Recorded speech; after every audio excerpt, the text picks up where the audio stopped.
আজকের রেসিপি মাছের ঝোল।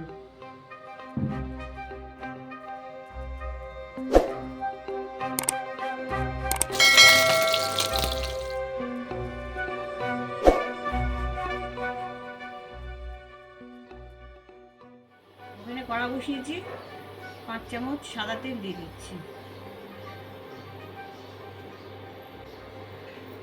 তেলটা একটু গরম হবে, আলুগুলো দিয়ে দিচ্ছি, ভাজবো এগুলো।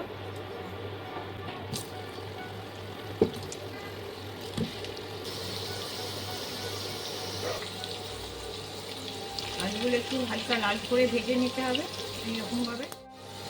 আলুগুলো লাল হয়ে আসছে, এবার আমি এগুলো তুলে নেব। তুলে নিচ্ছি আলুগুলো। এবার মাছগুলো আমি ভেজে নেব ওই তেলেই। এটা রুই মাছ, আর এইভাবে মাছগুলি কাটা হয়, তাহলে মাছের কাঁটাগুলো বড় থাকে, কাঁটা বাড়তে সুবিধা হয়। আর রিং পিসে করলে পরে মাছের কাঁটাগুলো খুব ছোটো হয়ে যায়। দুটো পেঁচুর পিস আছে, একটা হাফ মুড়ো আছে।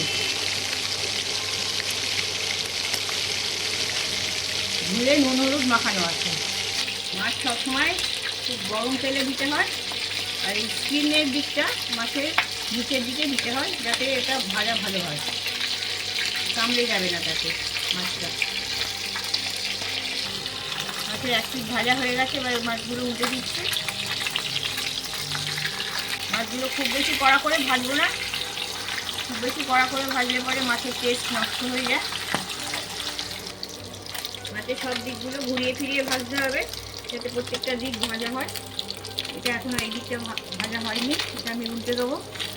দিকগুলো ভাজা হয়ে গেছে। মাছের কারিতে যদি একটা মাছের মাথা দেওয়া থাকে, তাহলে মাছের কারির টেস্টটা বেড়ে যায়। মাছগুলো ভাজা হয়ে গেছে, এবার আমি তুলে নিচ্ছি এগুলো। ওই মাছ ভাজার তেলেই আমি ফোড়ন দিচ্ছি। 2টো তেজপাতা, একটা ডালচিনি, আর এখানে 2টো ছোটো এলাচ, গোলমরিচ, আর 2-4টে লবঙ্গ আছে। আমি যে মাছের ঝোলটা রান্না করতে যাচ্ছি, সেটা সাধারণ টিপিক্যাল ধনে জিরে বাটা দিয়ে যে ঝোল হয় সেরকম ঝোল না। এটা যেমন মুরগির ঝোল, পাটার ঝোল হালকা করে রান্না করা হয়, এটা সেই ধরনের। 1/2 চা চামচ গোটা জিরে দিয়ে দিচ্ছি। ফোড়নটাকে একটু খড়িয়ে নিচ্ছি। তেলের ফোড়নের বেশ গন্ধটা বেরিয়ে আসছে তেল থেকে। এবার আমি 2টো মিডিয়াম সাইজের পেঁয়াজ কুচি ওতে দিয়ে দিচ্ছি। পেঁয়াজগুলো হালকা লাল করে ভাজবো। 1 চা চামচ চিনি দিয়ে দিচ্ছি। চিনিটা একটু লাল হলে পরে তরকারির রঙটা ভালো হয়। এবার কিছু টমেটো কুচি দিয়ে দিচ্ছি।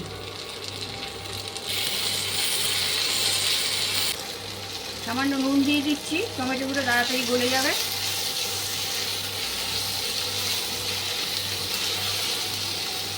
এবার আমি 2 চামচ আদা রসুন বাটা দিয়ে দিচ্ছি।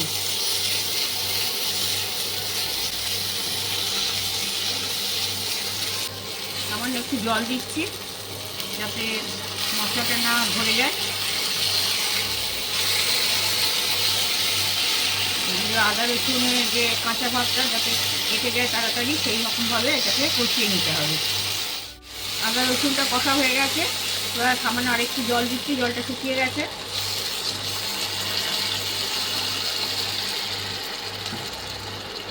এবার কিছু মশলা দিচ্ছি।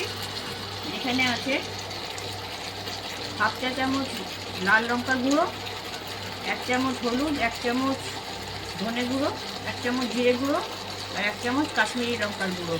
এগুলো সবগুলো দিয়ে দিচ্ছি। এগুলো দিয়ে আবার আরেকটু কষাবো।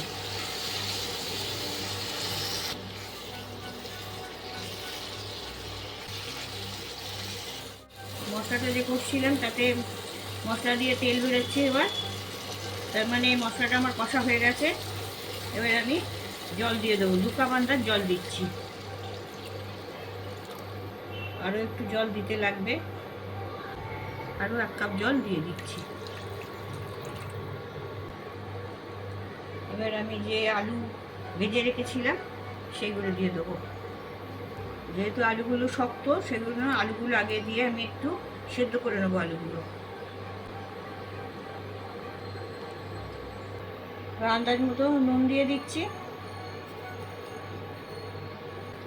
নুনটা মিশিয়ে দিলাম। এবার আমি একটু ঢাকা দিয়ে দেবো, ঢাকা দিয়ে 5 মিনিট ফোটাবো। 5 মিনিট ফুটবে। 5 মিনিট পরে ঢাকনা খুলছি, চেক করে নেবো আলুগুলো কীরকম কমেছে।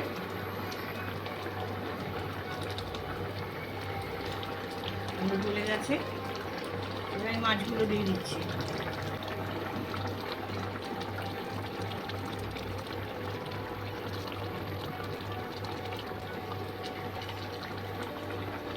মাছগুলো ঝোলের ভেতর দিয়ে দিতে হবে, যাতে একটু মাছগুলো সেদ্ধ হয়ে যায়, ঝোলেতে একটু টেস্ট আসবে।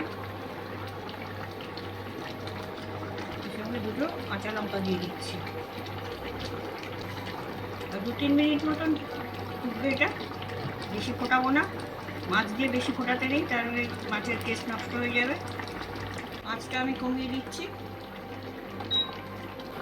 কম আছে 3 মিনিট রান্না করব। 3 মিনিট হয়ে গেছে। আমি এবার একটু গরম মশলার গুঁড়ো ছড়িয়ে দিচ্ছি উপর থেকে। 1/2 চা চামচ ভালো ঘি একটু দিয়ে দিচ্ছি। 1 চামচ লেবুর রস সব শেষে দিয়ে দিচ্ছি, এতে ফ্রেশনেসটা বাড়ে। এগুলো আমি মিক্স করে দিচ্ছি। আমাদের মাছের ঝোল রান্না রেডি। ভাতের সাথে, রুটির সাথে ভালোই খাওয়া যাবে। এবার আমি ঢাকনা দিয়ে দিচ্ছি। ঢাকনা দিয়ে আমি 10 মিনিট স্ট্যান্ডিং টাইমে রেখে দেবো। ওভেনটা বন্ধ করে দিয়েছি।